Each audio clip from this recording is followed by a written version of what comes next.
Berlin in Kreutzberg to visit Andrea Mineo's studio. He's working in a special archive named Caveau that contains ingots made by ruins of places of historical and cultural relevances that no longer exist. The archive is a way to bring their value back to the society through a different and an essential form. In fact, Andrea is an artist whose work is mostly directed towards a form of conceptual and social activism capable of questioning authoritarian power and political responsibility.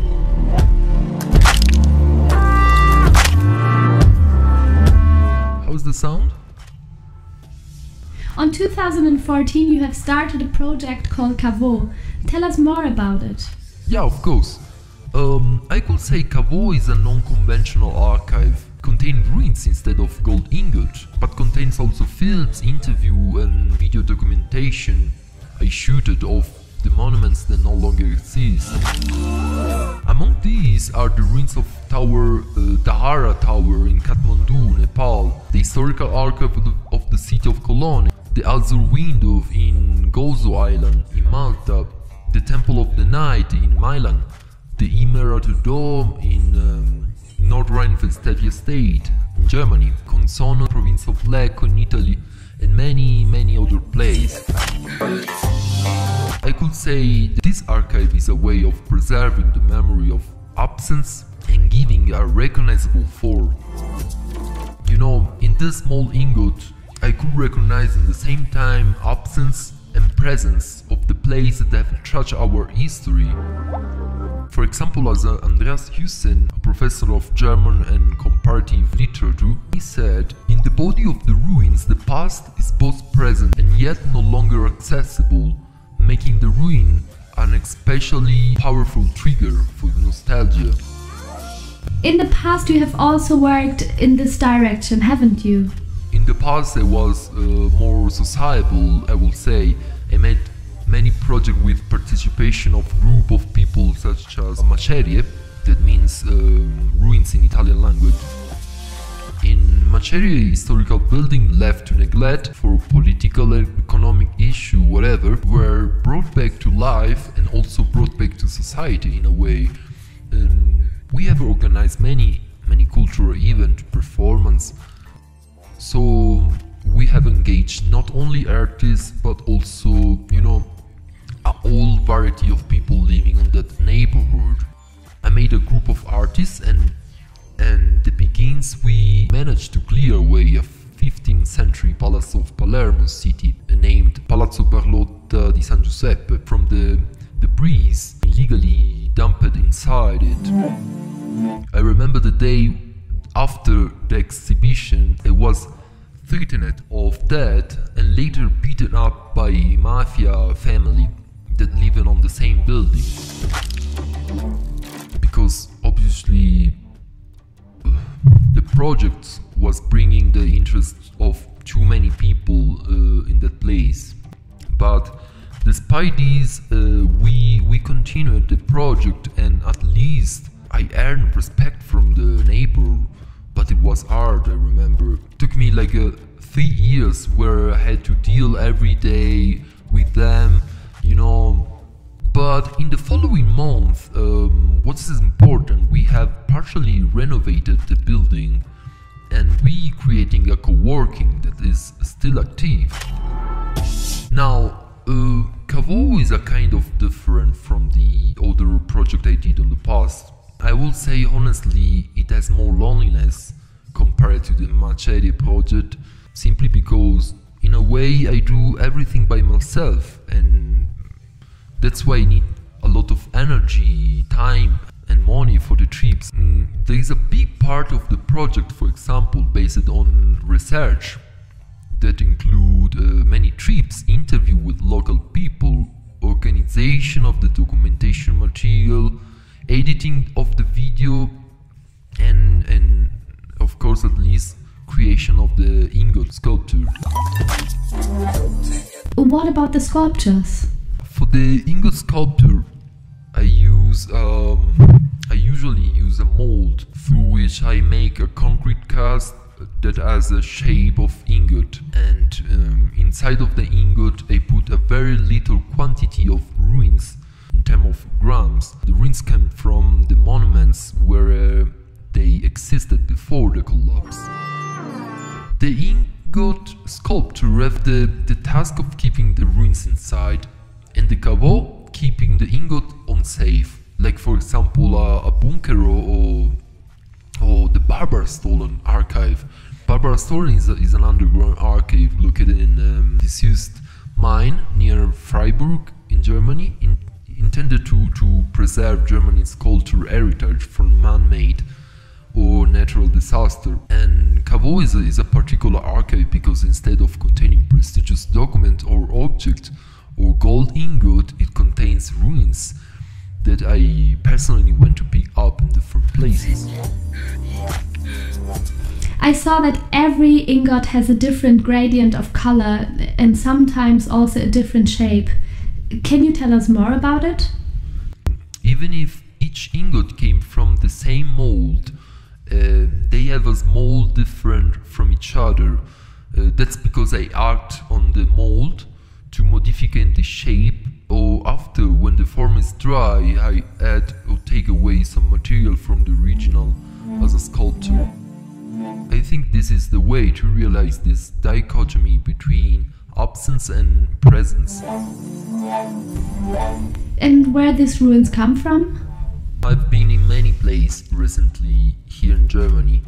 In Cologne, to take the ruin from the collapse of the historical archive of the city of Cologne. A disaster occurred in 2009, caused of construction of a new underground railway line of the Cologne Stadtbahn system. Then I've been in Germany's western frontier, in those areas where the open cast mines are devouring entire village, and with them historical important monuments as well as the houses of the people living there. An example is the church of St. Lambertus in Emirat, have been brutally destroyed. It was a Romanish Catholic parish church, had existed on the site since 12th century, and I had a shock when I saw the skeleton from the 19th century buried under the church that came out after the destruction with the bulldozer. And I also interviewed the man who's working around the area, but they seems quite indifferent. In which other places have you been? I've been in Oldsweiler with 1200 years of history, Spenrad, Otzenrad and Boschemich that were raised in the 60s. Keienberg, Kukum, Beverad and Westrich will be destroyed in the next few months or years, we don't know. I've been in Lausitz region, the home of an ethnic group of Serbs, a small Western Slavic nation. Lausitz crosses the federal state of Saxony and Brandenburg. And I remember it's funny because in all this trip I was moving with my little folding bike, and back from every trip I had a pain in my legs. Anyway, I went there because the group of Serbs are being ethically cleansed by the coal mining industry. Bulldozers have so far destroyed over 150 Serb villages to make a way for the mining. And over there are cultural and historical treasures lost forever.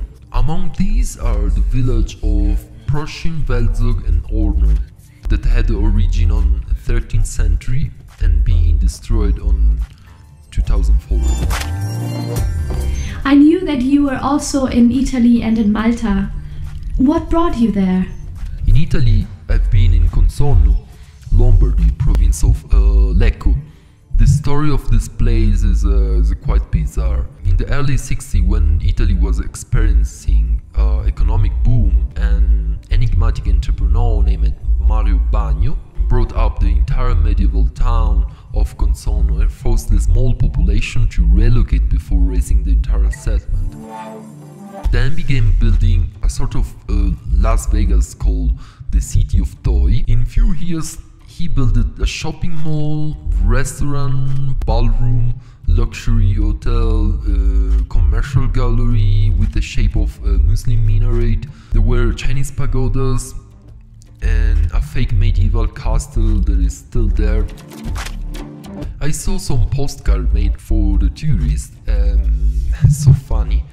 What happened to Consonno? While many of the buildings were almost finished, the main road to Consonno, the only way to Consonno, was washed away, eliminating the site's main floor and killing the project.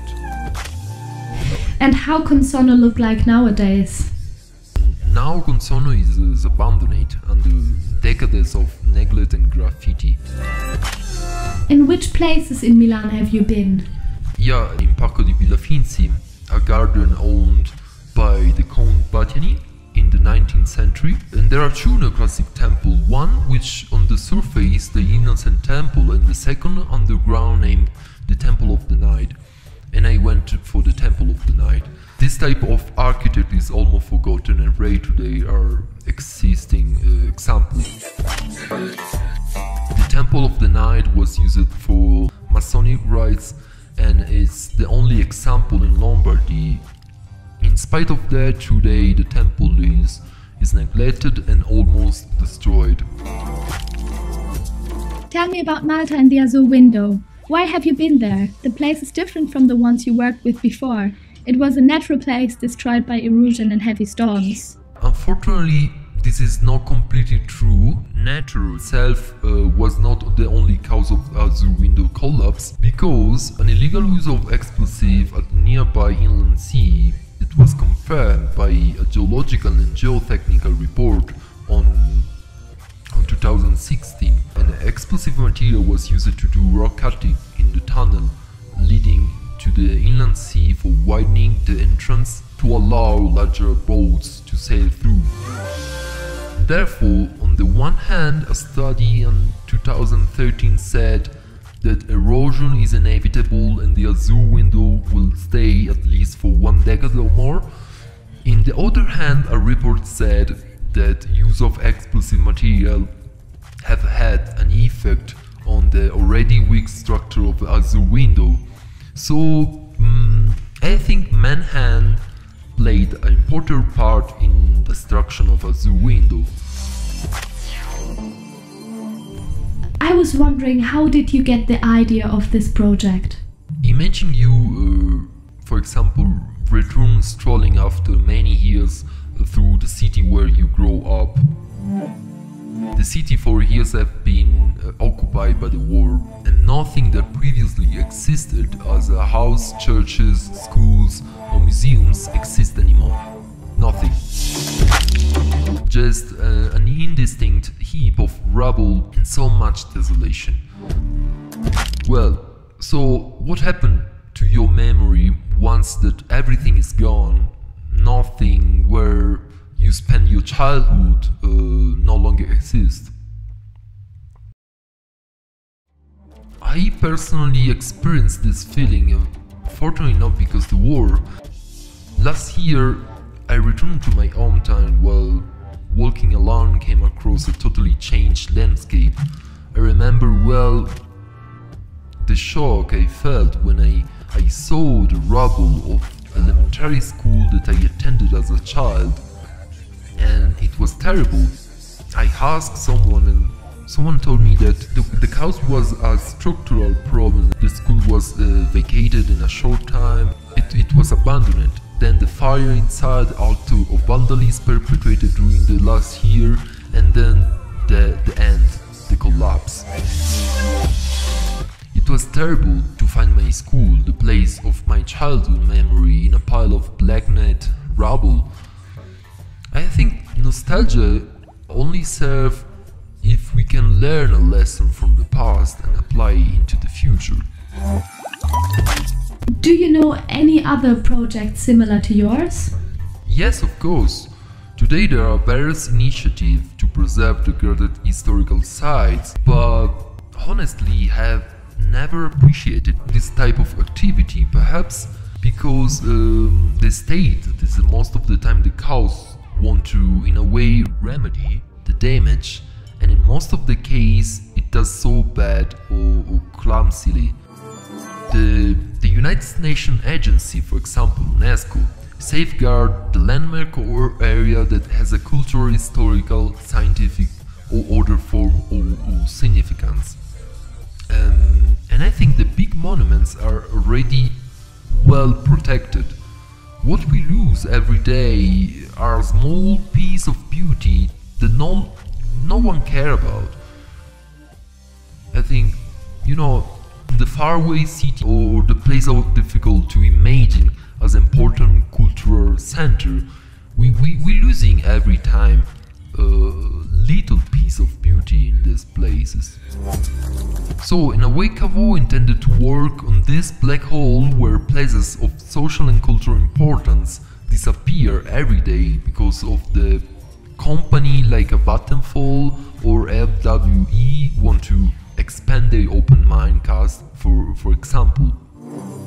I still remember the day I received the ruins of Dahara Tower from Nepal after the collapse, and a friend who knew a volunteer for help in the place sent to me the ruins.